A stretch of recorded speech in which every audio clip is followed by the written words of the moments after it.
Hello, everybody, and welcome back to the Beatles Forever. We all know about the Beatles: John Lennon, Paul McCartney, George Harrison, and Ringo Starr.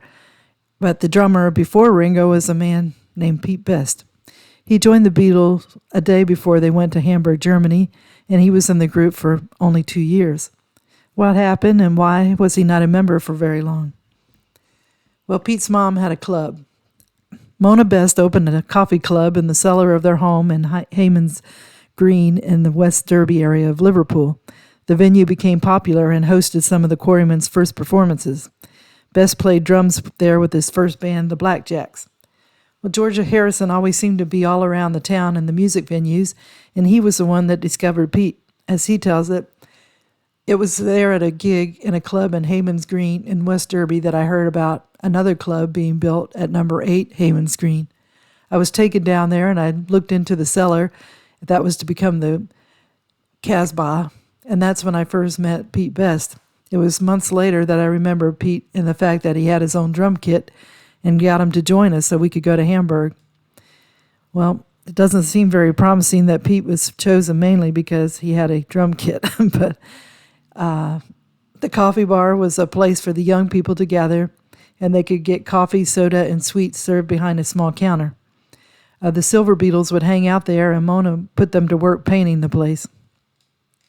Paul McCartney said Pete's best mom, Mona, was a very nice woman, an Anglo-Indian, and ran the Casbah in a part of Liverpool, West Derby. We got started to go around there, and we ended up painting the place. It was great to be involved in the birth of a coffee bar, and there were such important places then. The concrete and wood in the basement had been stripped, and we painted each part a different color. All of us lent a hand, John and George and all the others. And after we painted it up, it was our club, and the Beatles used to play there. Pete had a drum kit, so he would sometimes sit in with us. He was a good drummer, and when Hamburg came up, he joined us. He was a very good-looking guy, and out of all the people in our group, the girls used to go for Pete. So Pete didn't want to do what the other Beatles did. John, Paul, George would take preluding pills to stay awake during their long hours in Hamburg, and Pete didn't like taking the pills, and he didn't. And when Astrid, a local German girl and Stu's girlfriend, gave him a new hairstyle, the other Beatles soon decided to try it, but Pete declined. It later became known as the Beatles haircut. Paul also said that he used to get on Pete's case a bit. He'd often stay out all night. He got to know a stripper, and they were boyfriend and girlfriend. And she didn't finish work until 4 a.m, so he'd stay up with her and roll back in about 10 in the morning and be going to bed when we were starting to work. I think that had something to do with the riff starting. So that's what Paul McCartney mentioned in the anthology. And Paul McCartney wrote a song for Pete to sing called Pinwheel Twist. Paul wrote the song and asked me to do it. This is what Pete said. And he coupled it with Joey D's hit, the Peppermint Twist. And I used to get up and do the twist on stage, and Paul played my drums. It was a little novelty act, and it went down well with the fans. And Pete Best was the most popular with the girls and their audiences.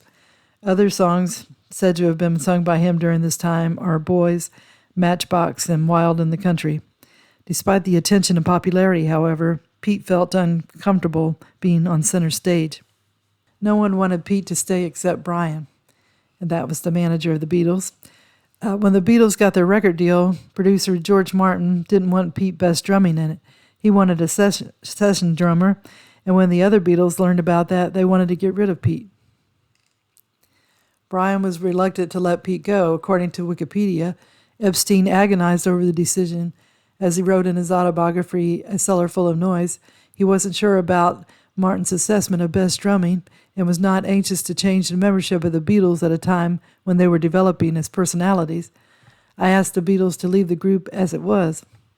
Epstein also asked Liverpool DJ Bob Wooler, who knew the Beatles intimately, for advice, to which Wooler replied that it was not a good idea, as Best was very popular with the fans.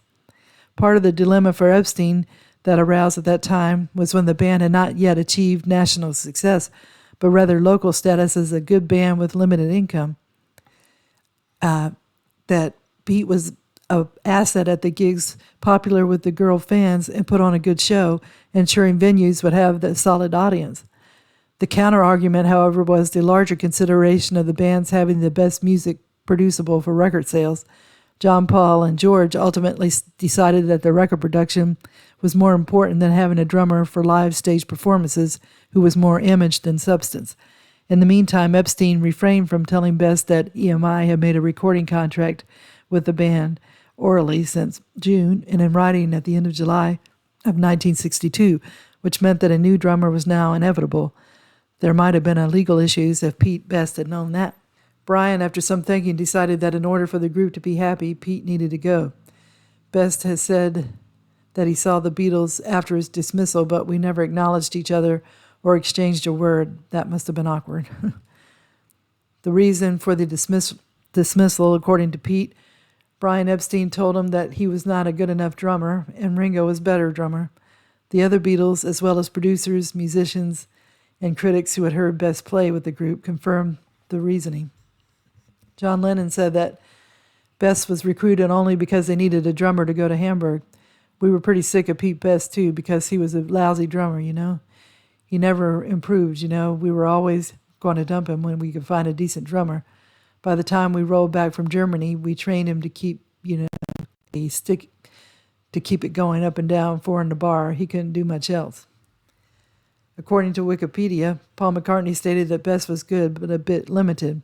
And McCartney remembered George Martin was used to drummers being very in time because of all the big band session drummers he used, had a great sense of time. Now our Liverpool drummers had a sense of spirit, emotion, economy even, but not a deadly sense of time. This would bother producers making a record. George took us to one side and said, "I'm really unhappy with the drummer. Would you consider changing him?" And we said, "No, we can't. It was one of those terrible things you go through as kids. Can we betray him? No. But our career was on the line, and maybe they were going to cancel our contract." McCartney later suggested Ringo's drumming was a significant improvement over Best. The truth was we kind of fell in love with Ringo's drumming. Ringo was in another band, and we had Pete, and we were working, and we used to see this other band, and we said, "God, that drummer's good." And one night, Pete couldn't do it, and Ringo set in for him. And we all just went, gasp. Behind us was this powerhouse and this person who was like taking care of the job, and we went, "Oh, dear." George Harrison, too, recalled preferring Ringo's drumming. He said Ringo kept sitting in with the band, and every time Ringo sat in with the band, it just seemed like this was it. Starr, for his part, said, "I felt I was a much better drummer than Best was." So Ringo sounded like he had plenty of confidence. Martin, for his part, said Best couldn't play drums very well. I mean, he couldn't keep time too well, and I was aware that the band weren't light.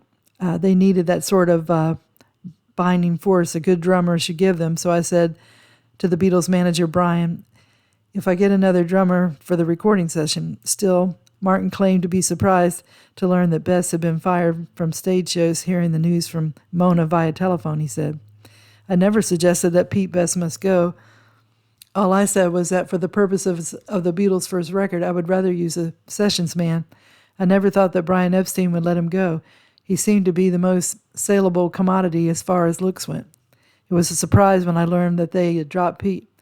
The drums were important to me for a record, but they didn't matter much otherwise. Fans don't pay particular attention to the quality of the drumming." But Pete didn't think that was the real reason he was let go. Brian said that the other Beatles felt like Pete was too conventional to be a Beatle. John and Pete got along, but Paul and George didn't like him. Dot Rome, McCartney's then-girlfriend who later visited Hamburg, described Best as being very quiet and never taking part in conversations with the group.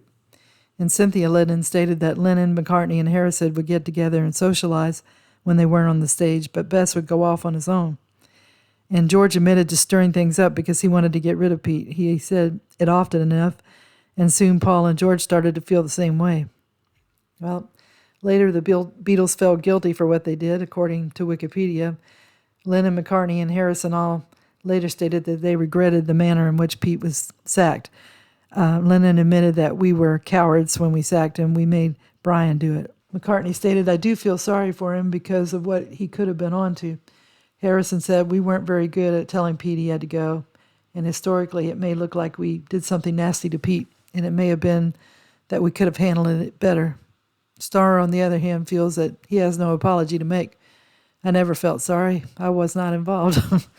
So Brian tried to make up for things and offer to get a band with Best as the leader, but Pete said no. Later, Pete Best went with a group called Lee Curtis and the All-Stars, and soon that band broke off to Pete Best and the All-Stars. They signed to Decca Records, releasing the single I'm Gonna Knock on Your Door, but it wasn't too successful. As the Pete Best Four and later as the Pete Best Combo, a quintet, they toured in the United States and with a combination of 1950 songs and original tunes, recording for small labels, but they didn't have very much success doing that either. So Pete Best didn't like the Beatles never offering a helping hand or a friendly word.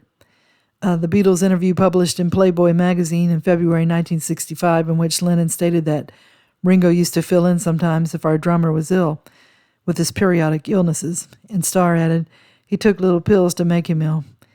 Best sued the Beatles for defamation of character and eventually winning an out-of-court settlement for much less than the $18 million he had sought. But later, Pete did start to get some money. Pete admitted that he bought Beatles records and was a fan of their music. And in 1995, the surviving Beatles released Anthology 1, which featured a number of tracks with Best as drummer, including songs from the Decca and Parlophone auditions. Best received a substantial windfall between $1 million and $4 million from the sales, although he was not interviewed for the book or the documentaries. Well, Pete decides to re-enter show business. In 1988, Pete and his brother played at a Beatles convention, and after that he got his band named Pete Best Band in 2008, performing with his younger brother.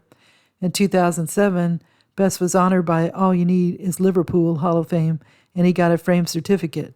On the 25th of July 2011, 2 new streets in the city would be named after Pete Best Drive and Casbah Close. So that's quite an honor. And it's good that with time, Pete was acknowledged for his time with the Beatles. Things seemed to go the way they should, and if Pete had stayed on, it's probably only a matter of time before they drifted apart, because Best had nothing in common with his bandmates and preferred spending time away from the group.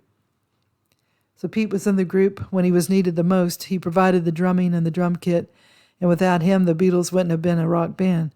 Pete also brought a fan base that had many female fans, and that helped the Beatles progress too. So I hope everybody enjoyed the video, and if you did, if you could give it a thumbs up, that would be great. And also, please subscribe if you haven't done so yet. I wish everybody a good day, and please return soon to the Beatles Forever. Thank you. Bye.